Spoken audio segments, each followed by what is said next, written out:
सबसे पहले तो हम बात करेंगे कि अच्छा, ये बड़ा इंटरेस्टिंग सा चैप्टर है और इसके अंदर सारी चीजें जो है समझने की। सबसे पहले मैं इनपुट आउटपुट डिवाइस पे एक बात यहाँ पे मेंशन करूँ कि 2-3 सालों पहले उन्होंने एक नोटिस रिलीज किया। उसमें उन्होंने ये कहा कि जितनी भी आईओ डिवाइसेस है ना, जितनी भी आईओ डिवाइसेस है,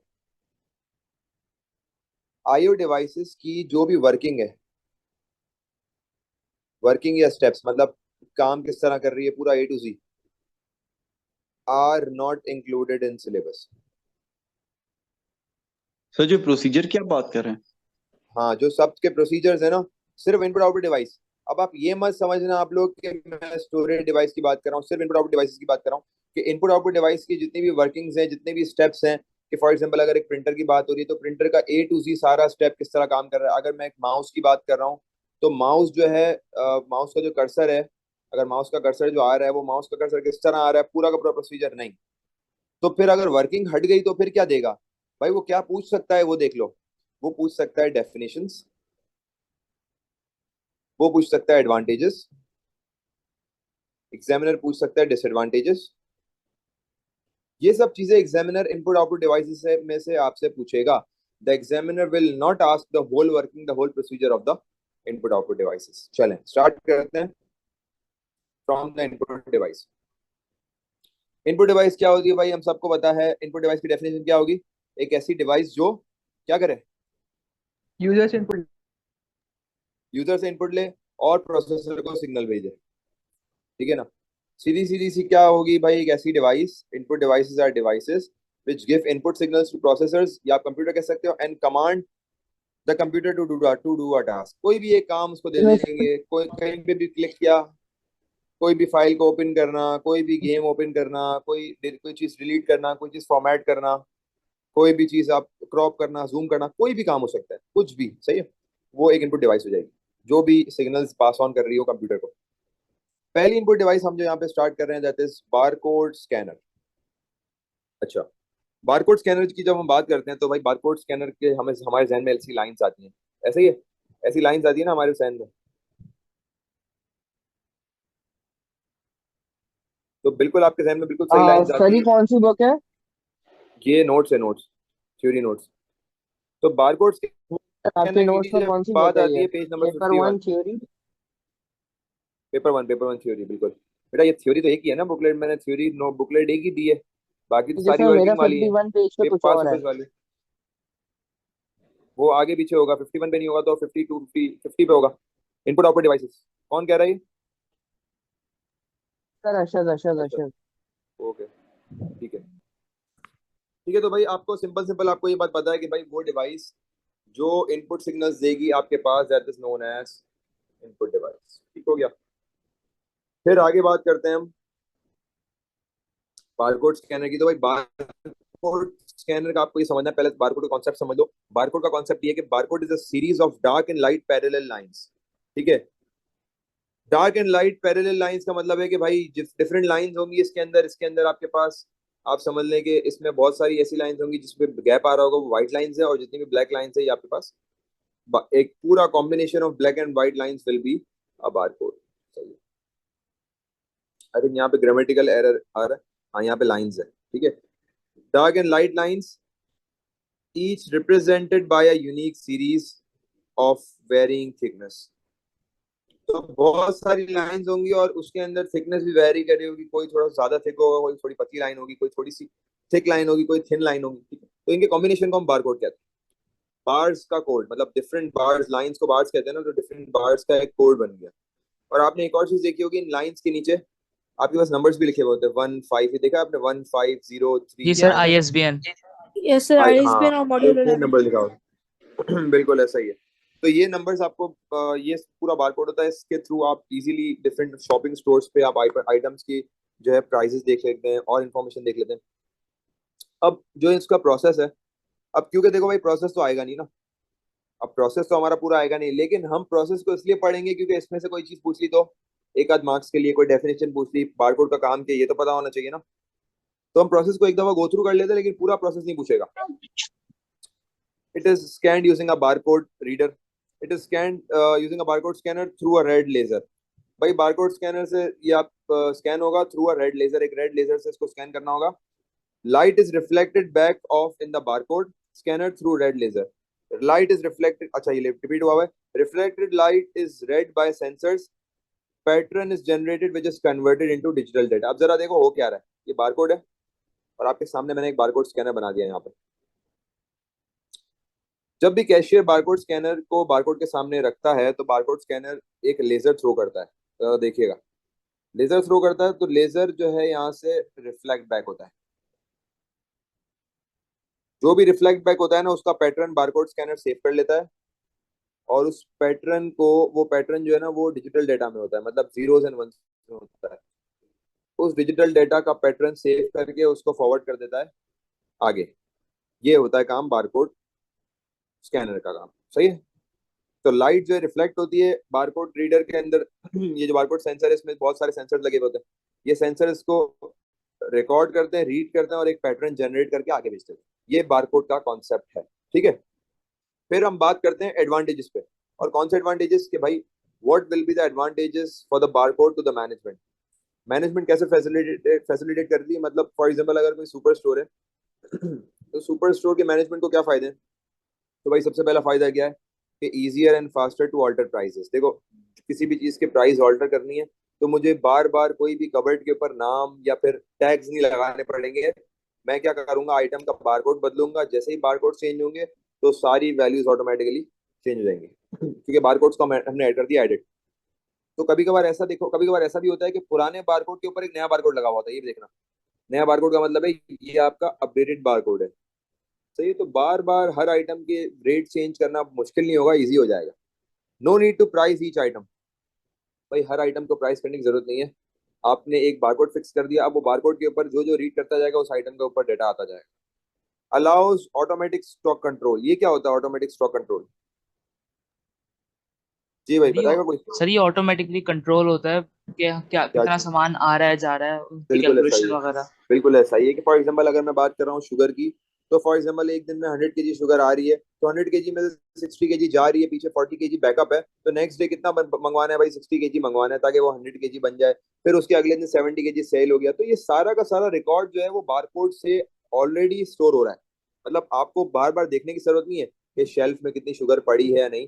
आपको ये ऑटोमेटिक स्टॉक कंट्रोल, एएससी, इसका मतलब ये है कि ये ऑटोमेटिकली बारकोड जो है ना आपको बताते रहते हैं भाई ये चीज बिक गई है, ये चीज सेल हो गई है। फॉर एग्जांपल शुगर के जो है आपके पास फॉर एग्जांपल 500 पीसेज हैं तो इसमें से 200 बारकोड्स ऑलरेडी रेड हो चुके हैं, मतलब 200 kg शुगर गई, sale it has already been sold. Check customers buying habits more easily. ये क्या मतलब है इसका कि भाई कस्टमर्स क्या की चॉइस क्या है, कस्टमर की पसंद नापसंद, ये सब चीजें इजीली निकल आती हैं। फिर हम बात करते हैं कस्टमर्स की कि एज अ कस्टमर मैं अगर सुपर स्टोर जा रहा हूँ तो will the barcode benefit me, तो yes the barcode will benefit मी।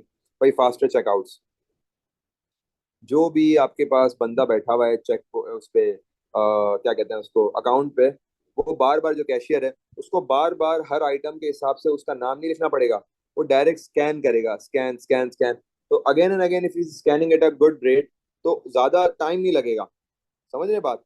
ज्यादा टाइम नहीं लगेगा तो इससे आपके पास टाइम बहुत ज्यादा यूटिलाइज नहीं होगा, हमारा टाइम बचेगा क्योंकि भाई एज अ कस्टमर मैं चाहूंगा कि मेरा काम जल्दी हो, ठीक है। तो भाई faster checkouts, less chance of errors, chance of errors बिल्कुल कम हो जाएगा। क्यों, अच्छा चांस ऑफ एरर कैसे कम होगा बताएं।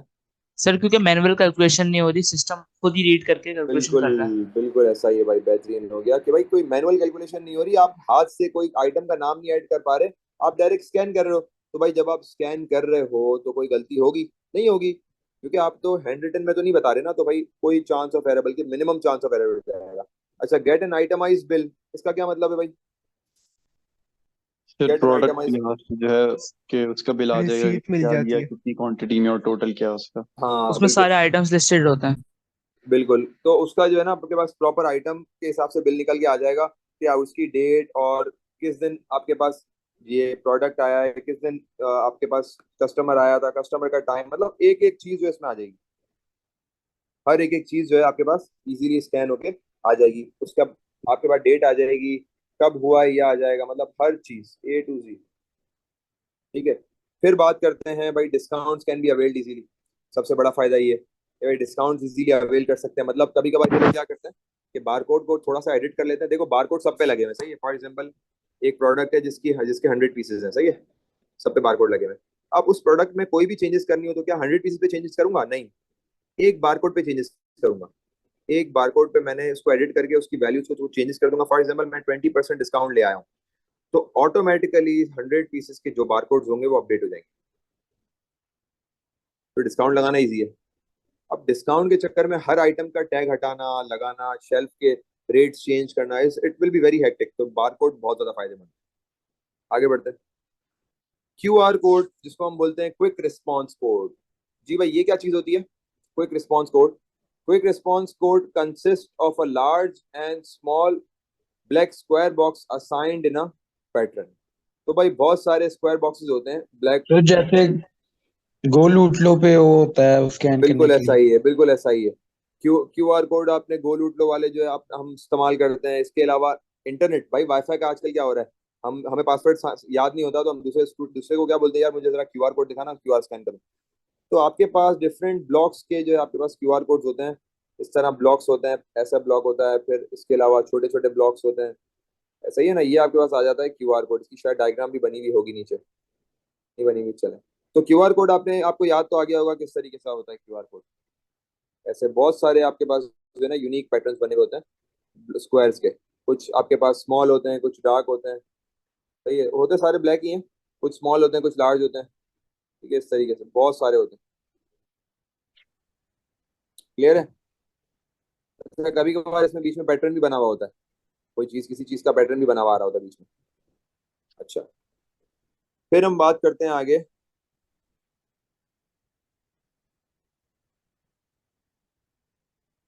Data is stored with in the pattern. एक और पॉइंट भाई जो है ना, ये आपके पास डेटा स्टोर करते हैं। ये जो QR कोड्स है ना, इनके पीछे ये इनका काम क्या होता है, ये कोई भी एड्रेस या कोई वेबसाइट पे या कोई लिंक पे आपको लेके जा सकते हैं, कोई फॉर्म पे ले जा सकते हैं। तो इनका काम होता है रीडायरेक्ट करना। क्या करना? रीडायरेक्ट करना। रीडायरेक्ट का मतलब है कि यूजर को किसी फॉर्म पे, किसी वेबसाइट पे, किसी लिंक पे लेके जाना। तो QR codes can store website addresses that appear in magazines, train, buses, और simple and quick way to store and retrieve information. Retrieve का मतलब इन्फॉर्मेशन को पिक करना, गैदर करना, और इन्फॉर्मेशन को आप एक्सेस करना बहुत इजी हो जाता है QR कोड से। QR कोड आजकल देखो वाईफाई में इस्तेमाल हो रहे हैं। QR कोड आजकल आप जितने भी बड़े बड़े फूड चेन्स देख लें। अच्छा, ऑटोमेटिक आपने देखा है कई किसी किसी जगह पे आपने देखा होगा जहाँ पे ऑटोमेटिक QR कोड स्कैनर्स लगे होते हैं मेन्यूज। अच्छा, मैं अभी 1 महीने पहले आप लोगों को आप लोगों को मैं बता के गया था। खैर मैं सऊदी आ गया था 1 महीने पहले ना उम्र के लिए। तो वहां पे मेजोरिटी हर रेस्टोरेंट पे इनके पास कोई फिजिकल मेन्यू नहीं था।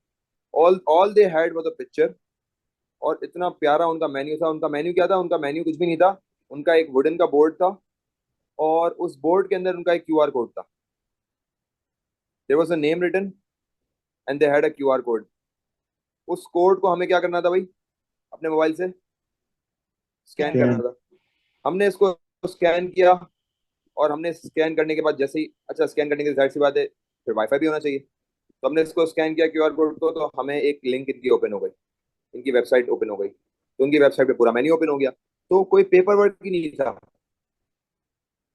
लेकिन एक नुकसान है भाई QR कोड का। क्या? Hacking. Malicious code. Malicious code का मतलब क्या है? वायरस ट्रांसफर कर देता है।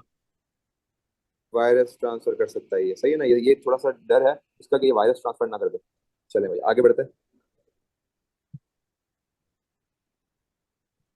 डिजिटल कैमरास की जब बात करते हैं तो भाई डिजिटल कैमरास ये पता होना चाहिए डिजिटल कैमरा का काम क्या होता है। भाई डिजिटल कैमरा जो है वो आपके पास जितना भी जो भी फोटो, जो भी आपके पास फिजिकल डाटा है, फिजिकल एनवायरनमेंट है, उसको कैप्चर करके उसको एक डिजिटल मोड बनाते हैं। यहाँ पर तो इसमें ये लिखा हुआ है कि they have replace the more traditional cameras that use films to capture images. Film required developing and then printing before the photographer could see the result of their work. ये इतना हमारा इंपॉर्टेंटली डिजिटल कैमरास की questions भी खैर अब आना खत्म हो गए। Adjust shutter speed. अच्छा, डिजिटल कैमरा के फीचर्स आपको पता होने चाहिए कि फॉर एग्जांपल अगर मैं DSLR की बात कर रहा हूँ, तो DSLR में क्या क्या फीचर्स होने चाहिए। It adjust shutter speed. Shutter speed क्या होती है कि जो भी आपके पास पिक्चर्स, जो लेंस आपके पास पिक्चर्स पिक करता है ना, उसका एक रेट होता है पर सेकंड। तो पर सेकंड रेट एडजस्ट कर सकते हैं, फोकस कर सकते हैं, फ्लैश ऑपरेट कर सकते हैं, अपार्चर एडजस्ट कर सकते हैं। अपार्चर मतलब वही फोकस वगैरह। रिमूव्स रेड आई। जैसे आईफोन में फीचर होता है ना रेड आई रिमूवर, आपकी आंखें अक्सर पिक्चर में रेड आ जाती हैं, उसको रिमूव कर लिया जाता है। रिड्यूसेस हैंड शेक, मतलब अगर कोई हाथ मूव कर रहा है, हाथ कांप रहा है, तो उसके कांपने को खत्म कर लेते हैं। They have a lens that focuses the image. अच्छा, फिर आगे बढ़ते हैं भाई, हम आते हैं कीबोर्ड पे। कीबोर्ड का हम थोड़ा सा पार्ट, आपको याद होगा, हम एस्की में हमने डिस्कस किया था कीबोर्ड को ना, याद है ना? जब हम एस्की Yes. पढ़ रहे थे तो हमने पढ़ा था कि अगर मैं कोई भी एक की रिप्रेजेंट कर रहा हूँ, फॉर एग्जाम्पल यहाँ से मैं पी को क्लिक कर रहा हूँ, तो पी को मैं प्रेस कर रहा हूँ तो पीछे क्या वैल्यूज जनरेट होंगी, सारी चीजें। अच्छा, कीबोर्ड में बस आपको ये पता है भाई, डेफिनेशन क्या है कि एक ऐसी device that inputs data through की प्रेसेस ऑफ अ यूजर। एक ऐसी डिवाइस जो सिग्नल दे रही है कंप्यूटर को, क्योंकि इनपुट डिवाइस है तो सिग्नल तो देगी। कैसे सिग्नल दे रही है? थ्रू की प्रेसेस ऑफ अ यूजर। एक यूजर की प्रेसेस के थ्रू सिग्नल दे रही है।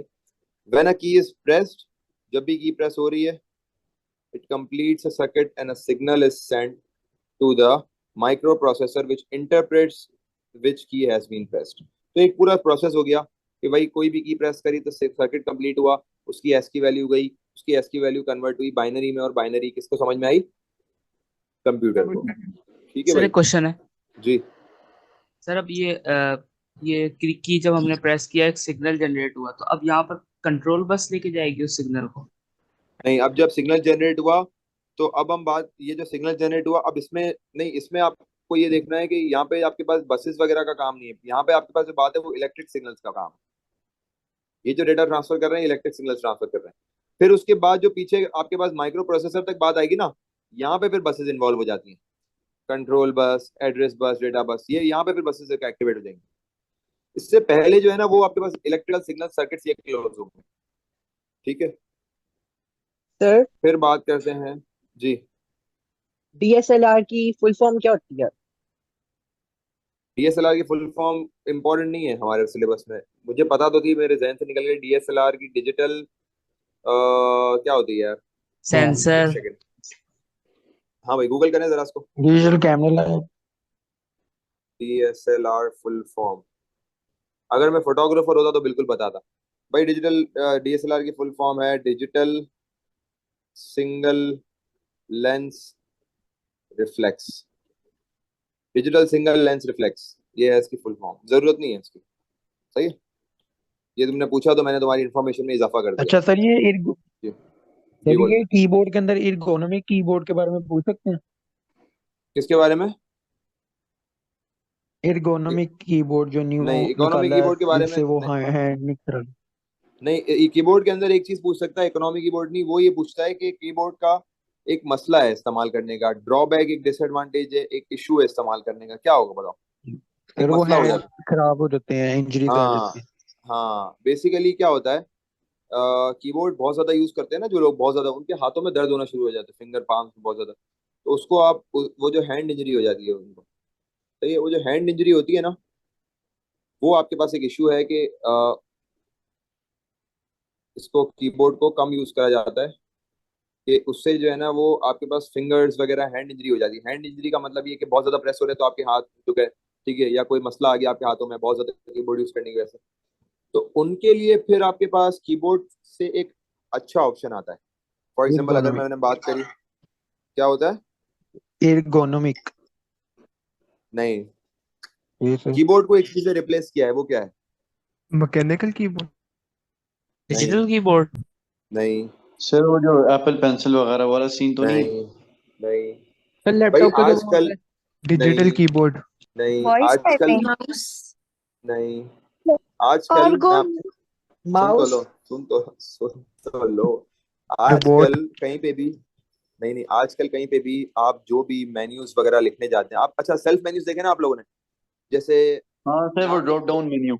हाँ, मुझे मैकडॉनल्ड्स का नाम नहीं लेना, लेकिन फिर भी मुझे लेना पड़ रहा है, क्योंकि दो तीन ही हमारे यहाँ फ्रेंचाइजीज हैं जो आपके पास ऑटोमेटिक मेन्यू सपोर्ट करते हैं, जो जो यूजर खुद ही जाके, जो भी क्लाइंट होता है, कस्टमर होता है, वो खुद ही जाके हम ऑर्डर प्लेस करते हैं, सही है ना? तो वो जो ऑर्डर प्लेस करते हैं वो हम, बिल्कुल सही है, वो हम देते हैं ड्रॉप डाउन मेन्यूज पे, इसको हम ड्रॉप डाउन बॉक्सेस कहते हैं। भाई मैं इसकी बात कर रहा था, ड्रॉप डाउन बॉक्सेस। तो कुछ जगहों पे ऐसा ये कहता है कि there is a restaurant, the examiner gives you a criteria, and in that criteria the examiner tells you about there is a restaurant, and ऐसी ऐसी चीजें, और फिर कहता है कि भाई यूजर को मेन्यू प्रेस करना है, या फॉर एग्जांपल यूजर को आइटम्स चूज करनी है, तो what will be the best device या what will be the alternate to the keyboard, तो आप बोलते हो वहां पे भाई drop down box. Drop down box क्यों बोलते हो? क्योंकि ड्रॉप डाउन बॉक्स अगर आपको याद हो भाई, ये वेबसाइट्स में भी होते हैं। ड्रॉप डाउन बॉक्स का फायदा ये होता है कि फॉर एग्जांपल आपके पास एक कंपनी है और उस कंपनी में एक रेस्टोरेंट है। अब जरा समझना ड्रॉप डाउन बॉक्स होता क्या है। देयर इज अ रेस्टोरेंट और रेस्टोरेंट आपको ऑफर कर रहा है 4 चीजें, सही है।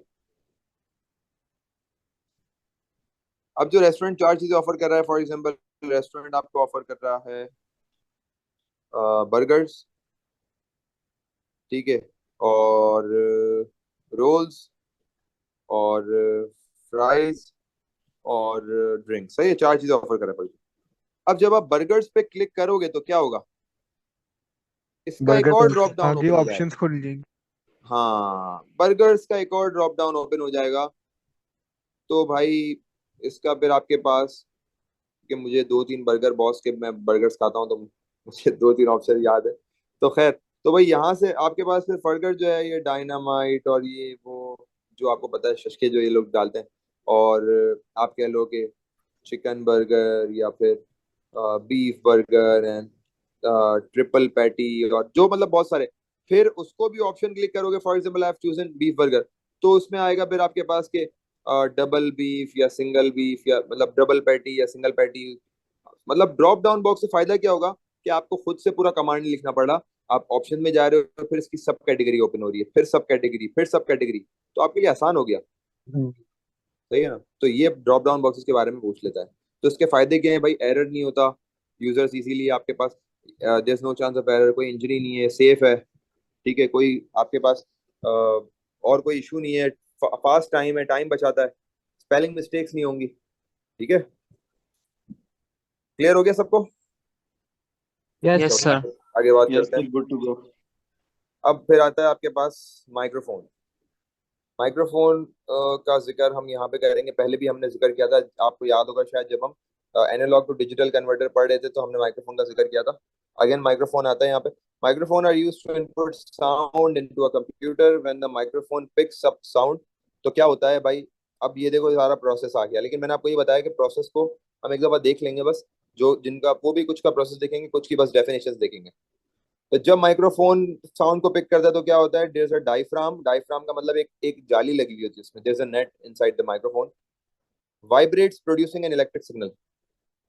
A sound card in the computer converts the signal into digital values which can be stored. तो मेरे काम की ये वाली लाइन है, ठीक है, और ये वाली की लाइन है, और ये वाली लाइन है। खैर पूरा प्रोसेस तो बताया नहीं है इसने, बस बेसिक बात कर दी है कि ये काम किस तरह करता है। Sound is transferred through the air to the diaphragm. Electrical signals are passed through ADC. The digital values are stored by the help of sampling. ये आप अपने पॉइंट्स में ऐड कर सकते हो, ये तो हमें बात पता ही है कि माइक्रोफोन जो है से माइक्रोफोन से जब सिस्टम में वॉइस जाती है तो वो सैंपल्ड वॉइस जाती है, सही है ना, वॉइस सैंपल हो जाती है। फिर आफ्टर माइक्रोफोन में, अच्छा माइक्रोफोन के भी बहुत ज्यादा डिफरेंट आपके पास डिवाइसेस हैं। अपडेटेड माइक्रोफोन्स हैं, फिर आपके पास प्रॉपर माइक्स आते हैं, फिर स्टूडियो माइक्स आते हैं, फिर पॉडकास्ट माइक्स आते हैं। कुछ ऐसे माइक्स होते हैं जो 360 डिग्री कर्व पे साउंड को लेते हैं, मतलब फॉर एग्जांपल जैसे माइक, सही है। और अब वो माइक जो है आपके पास,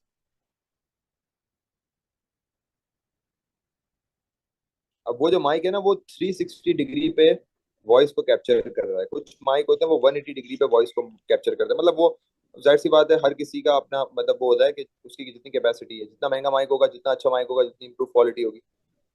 कुछ माइक्स ऐसे होते हैं जिनमें नेगेटिव वैल्यूज पॉजिटिव वैल्यूज ली जाती हैं। खैर ये तो मैं आपको एडिशनल एक बात बता रहा हूँ, आपको यहाँ पे बस माइक्रोफोन से कंसर्न होना चाहिए। फिर बात करते हैं ऑप्टिकल माउस की। माउस तो आप लोग बताए क्या करता है?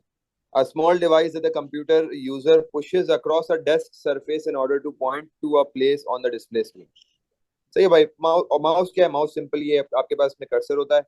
माउस को जो है कंप्यूटर यूजर जो है पुश करता है across a desk surface in order to point to a place on a display screen and to select one or more actions to take from that position. तो आप सोचो माउस हमारी जिंदगी में कितना ज्यादा एसेंशियल है। मतलब माउस ना हो तो हम इतनी जल्दी जो है ट्रांसमिट नहीं कर पाए अपनी इनपुट वैल्यूज से कंप्यूटर को ना दे पाए, क्योंकि हम कीबोर्ड पे रिलाई नहीं कर रहे होते, हम ज्यादातर रिलाई माउस पे कर रहे होते हैं। कीबोर्ड पे हम तब रिलाई करते हैं जब हमें कुछ टाइप करना हो। नॉर्मली सिग्नल्स हम माइक उस पे माउस पे ही चला रहे होते हैं। तो देखो मतलब कितना अच्छा मैकेनिज्म दिया हुआ है कि हम उसको एक डेस्क बोर्ड पे मूव कर रहे हैं और उसी की मूवमेंट आपको सामने कंप्यूटर में in the form of cursor दिख रही है। अच्छा, अब माउस के अंदर एक और बात आपको बताऊं कि माउस इतना तेज होता है कि बेसिकली इसके अंदर मैकेनिज्म मैं आपको समझाऊं, पार्ट तो नहीं है हमारा लेकिन समझ लें। इसके जो नीचे है ना आपके पास रेड लेजर होता है, सही है। रेड लेजर जो है आपके पास वो मुसलसल इसके अंदर एक लेंस होता है, क्योंकि आप सोच रहे होगे ना ये कैसे करता है भाई ये लेंस।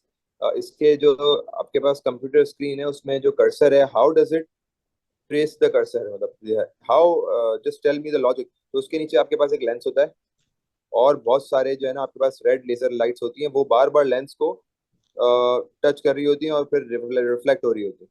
और माउस के नीचे एक जो लेंस लगा हुआ होता है वहां पे कैमरा होता है, वो आपके पास 1500 पिक्चर्स पर सेकंड ले रहा होता है। 1500 पिक्चर्स पर सेकंड। अब आप सोचें कितनी ज्यादा तेज है कि एक सेकंड, ये देखो एक सेकंड गुजर गई, फिर एक और गुजर गई, फिर एक और गुजर गई, एक सेकंड में वो 1500 पिक्चर्स क्लिक कर रहा है कैमरा। तो 1500 पिक्चर्स क्लिक कर रहा है तो उससे क्या हो रहा है, वो बेसिकली कर्सर की मूवमेंट बता रहा होता है कि जो लाइट्स रिफ्लेक्ट कर रही है ना, फॉर एग्जाम्पल एक लाइट रिफ्लेक्ट कर रही है इस एंगल पे, फिर वो थोड़ी सी रिफ्लेक्ट करी इस एंगल पे, फिर वो इस एंगल पे आ गई, फिर इस पे, फिर इस पे, फिर इस पे, फिर इस पे। अब आप देखो एक सेकंड में कितनी ज्यादा मूवमेंट्स हो रही हैं, ये एक सेकंड की मूवमेंट्स की बात बता रहा हूँ। तो कोई भी चीज हम मूव करते हैं ना, अब जब भी आपके पास, आपने देखा होगा जब भी आपका माउस लैग होगा ना कंप्यूटर, तो आप ये चीज देखेंगे जगह, ये चीज नोटिस करिएगा, जब भी आपका माउस लैग होगा ना तो आप ये चीज नोटिस करेंगे, आपका माउस जो है वो इस तरीके से दिखेगा। देखा है कभी किसी को माउस को इस तरह मूव करते हुए? जी भाई, देखा है? जी सर। नहीं देखा? जी सर। कभी कभार लैग होता है तो उसकी पूरी सीरीज दिखती है ऐसे करके, मतलब उसकी मल्टीपल इमेजेस दिख रही होती हैं असल में आपको, क्योंकि कंप्यूटर के सिग्नल्स पूरे नहीं मिल रहे हैं तो माउस लैग कर रहा है। लैग का मतलब क्या है? स्लो चल रहा है, अटक रहा है। लैग का मतलब होता है अटकना। तो माउस जब अटकता है ना तो आपके सामने उसकी बाकायदा पूरा का पूरा उसका पाथ दिखता है कि ये कैसे मूव कर रहा है माउस। और अगर नहीं अटकता तो बहुत स्मूथ होता है, you can't catch the mouse, फिर आप माउस को पकड़ ही नहीं सकते इसकी मूवमेंट्स को। तो जब आपके पास माउस लैग करेगा ना, आप देखोगे माउस की बाकायदा यूं मूवमेंट होगी, आप जहां पे भी लेके जाओगे ना तो इस तरह यूं करके मूव होगा। फिर बात सर करते हैं गेमिंग जी। सर गेमिंग माउस है पिक्चर में तो। हर उसमें कोई भी चीज अगर अटकेगी ना तो फिर ये इस तरह आपको दिखेगा। ये सर बेसिकली इसलिए ये आपको दिख रहा है पाथ। जी। सर इसकी डेफिनेशन दिखा फिर सकते हैं इसके माउस बाद, की? हाँ यार, सर इसमें हम in order to point to a place की जगह लिख सकते हैं in order to move a cursor, move cursor. हाँ बिल्कुल लिख सकते हो, वो तो एडिटिंग तो देखो, लॉजिक आपका सही होना चाहिए। Examiner doesn't expects a vivid vocabulary from you. Examiner doesn't expects proper grammar from you. All that the examiner expects you is a proper reasoning. ठीक है। फिर हम बात करते हैं स्कैनर की। अच्छा भाई, स्कैनर क्या होता है? स्कैनर नाम से पता लग रहा है स्कैन कर रहा है। क्या स्कैन कर रहा है भाई? भाई हार्ड कॉपी स्कैन कर रहा है और उसको क्या बना रहा है? जी भाई, क्या सॉफ्ट बना रहा है? कॉपी। सॉफ्ट कॉपी बना सॉफ्ट। रहा है। हार्ड कॉपी को स्कैन करके सॉफ्ट कॉपी बना रहा है। सब पार्टिसिपेट करें। तो भाई स्कैनर का काम सिंपल क्या है कि स्कैन करता है हार्ड कॉपी को और converts them into soft copies. Scanner is a device that optically scans images, printed text, handwritings or an object and converts it into digital image। तो भाई बहुत तरह के स्कैनर्स होते हैं। स्कैनर की डिफरेंट टाइप्स हैं। स्कैनर जो है वो 2D इमेजेस को भी स्कैन कर लेता है, 3D इमेजेस को भी स्कैन कर लेता है। सही है, तो ये आप बात आपको पता होनी चाहिए। फिर दो टाइप्स के स्कैनर हैं। पहला जो आप मार्केट में देखते हो, जितने भी आपके पास स्टेशनरी स्टोर्स हैं वहां पे आप 2D स्कैनर देखते हो ना, वो स्कैन कर रहे होते हैं। तो भाई 2D स्कैनर का काम क्या है कि आप उनको कोई भी लीफलेट दो, कोई भी A4 साइज पेपर दो, कोई भी डॉक्यूमेंट दो या CNIC दो, कोई भी चीज दो, वो उसको स्कैन कर लेंगे, उसको उसका एक डिजिटल वर्जन बना देंगे। तो these type of scanners are the most common form and are generally used to input hard copy documents। जितने भी हार्ड कॉपी डॉक्यूमेंट मतलब पेपर वाइज जो होते हैं सारे, ठीक है ना, उनको वो सारे इनपुट करता है और वो स्कैन कर लेता है। फिर आपके पास आते हैं 3D स्कैनर्स। 3D स्कैनर्स जो होते हैं वो आपके सॉलिड ऑब्जेक्ट स्कैन करते हैं, सॉलिड ऑब्जेक्ट स्कैन करते हैं and produce an electronic 3D image. Lasers, magnetic resonance, white light और एक्सरेज इनमें यूज होता है 3D scanner. Lasers, magnetic resonance, white light और एक्सरेज। अब ये 3D स्कैनर का क्या, इस पे बात करते हैं 3D स्कैनर पे। देखो 2D तो बेसिक है ना, 2D तो समझ आ गई। 3D में ये होता है कि फॉर एग्जाम्पल एक ऑब्जेक्ट है, और एक ऑब्जेक्ट के अंदर मुझे चेंजेस करनी है, सही है। एक मैं क्यूब की बात कर लेता हूँ, फॉर एग्जांपल एक क्यूब है।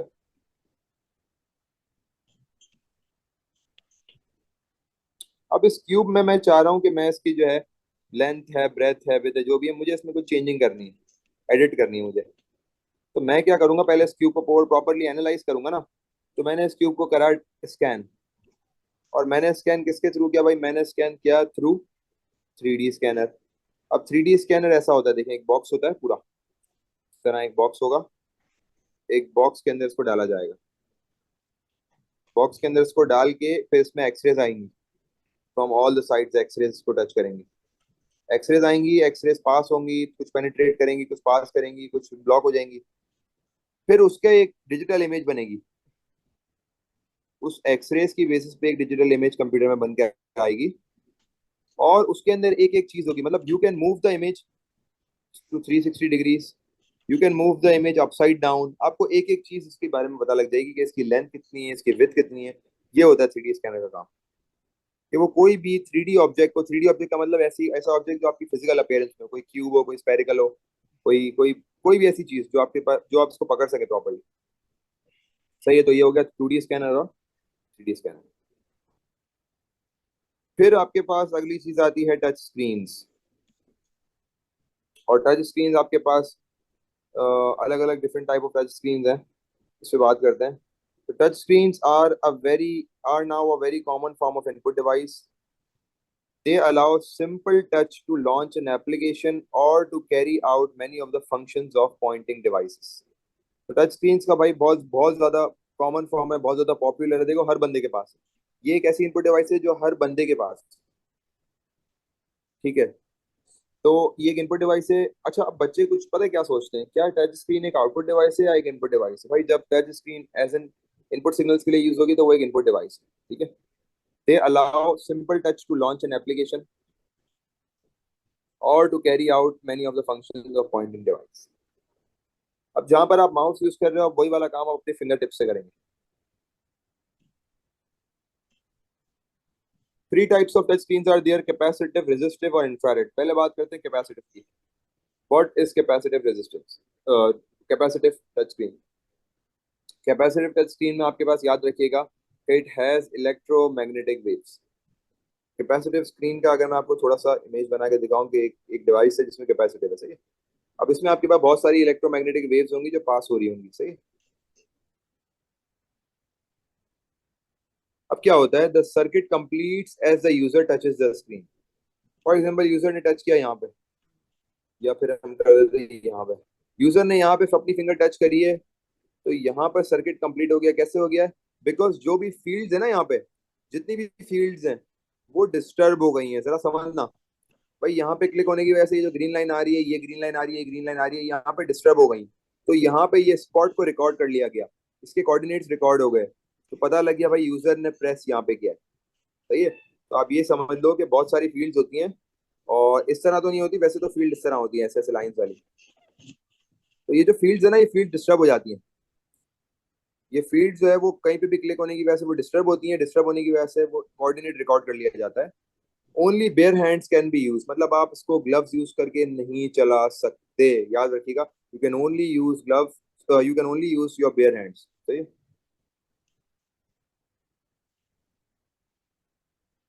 रेजिस्टिव, रेजिस्टिव का क्या होगा भाई, it is made up of different layers.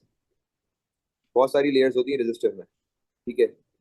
एक लेयर, दो लेयर, तीन, बहुत सारी लेयर्स होती है। It has a plastic and glass layer, बहुत दो तरह की लेयर्स में होती है, प्लास्टिक लेयर, ग्लास लेयर।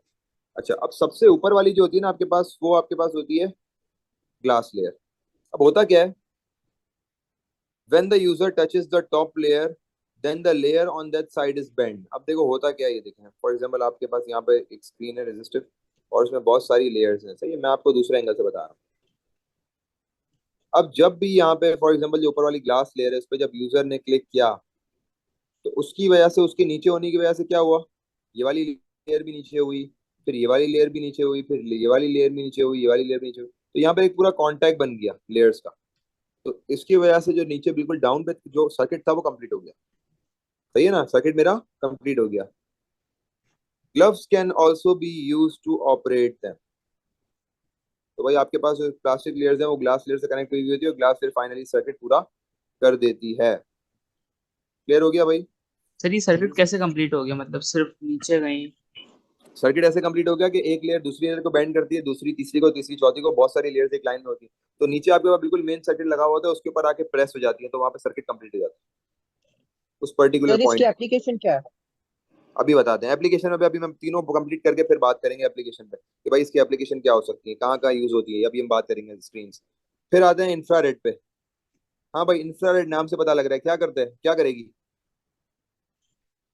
ये आपके पास इंफ्रारेड डिटेक्टर्स, इंफ्रारेड वेव्स कौन सी होती हैं? एक आपके पास होती है इलेक्ट्रोमैग्नेटिक रेज जो इंफ्रारेड होती हैं, जो आपके पास सन से निकलती है, वो कौन सी होती है? इंफ्रारेड ही होती है ना। तो इंफ्रारेड में क्या होता है, the screen has infrared detectors to detect a warm object. भाई इंफ्रारेड डिटेक्टर आपने पढ़ा है ना, जब हमने इंफ्रारेड सेंसर्स यूज करते हैं तो क्या होता है, इंफ्रारेड सेंसर से क्या होता है, कोई भी ह्यूमंस इजीली डिटेक्ट कर सकते हैं। तो इंफ्रारेड सेंसर्स का काम होता है ह्यूमंस को डिटेक्ट करना, क्योंकि ह्यूमंस वार्म ऑब्जेक्ट्स में आते हैं। तो स्क्रीन के अंदर यहाँ पे इंफ्रारेड डिटेक्टर्स लगे हुए होते हैं, जिसके थ्रू कोई भी वार्म ऑब्जेक्ट, मतलब एक यूजर का हाथ जो इजीली डिटेक्ट कर लिया जा सकता है। मतलब इस तरह बहुत सारे डिटेक्टर्स लगे हुए होते हैं। ठीक है, जहाँ पे भी यूजर क्लिक करता है तो उस पर्टिकुलर जगह पे डिटेक्टर्स को डिटेक्ट करके पता लगा लेते हैं कि यहाँ पे टच हुआ है। तो screen has infrared detectors to detect a warm object. As the user clicks, the point is detected by the microprocessor as infrared waves are blocked reaching the sensor. तो भाई इंफ्रारेड वेव रुक जाती है आगे बढ़ना, मतलब एक वेव है ना, एक वेव गुजर रही है गुजर रही है गुजर रही है, वो रुक गई, टच से वो रुक गई, तो सेंसर को पता लग जाता है भाई कि यहाँ पे टच हुआ है। सही है। अब हम बात करते हैं एप्लीकेशंस की। मुझे बताएं कि हमारे जो मोबाइल फोन्स में स्क्रीन्स हैं वो कौन सी यूज होती हैं, थोड़ा सा सोचें और फिर बताएं कि भाई कौन सी वाली स्क्रीन यूज होती है। कैपेसिटिव। जी भाई, कैपेसिटर। हमारे पास मोबाइल फोन्स में बिल्कुल सही बताया, कैपेसिटिव यूज होती हैं, बिकॉज उसमें हमें जो है हम बेयर हैंड यूज करते हैं। ठीक है ना, ये आप लोग बात समझ गए। और इलेक्ट्रोमैग्नेटिक वेव्स यूज होती हैं और बहुत ज्यादा सेंसिटिव होती हैं। रेजिस्टिव कहाँ यूज होती हैं, सोचें।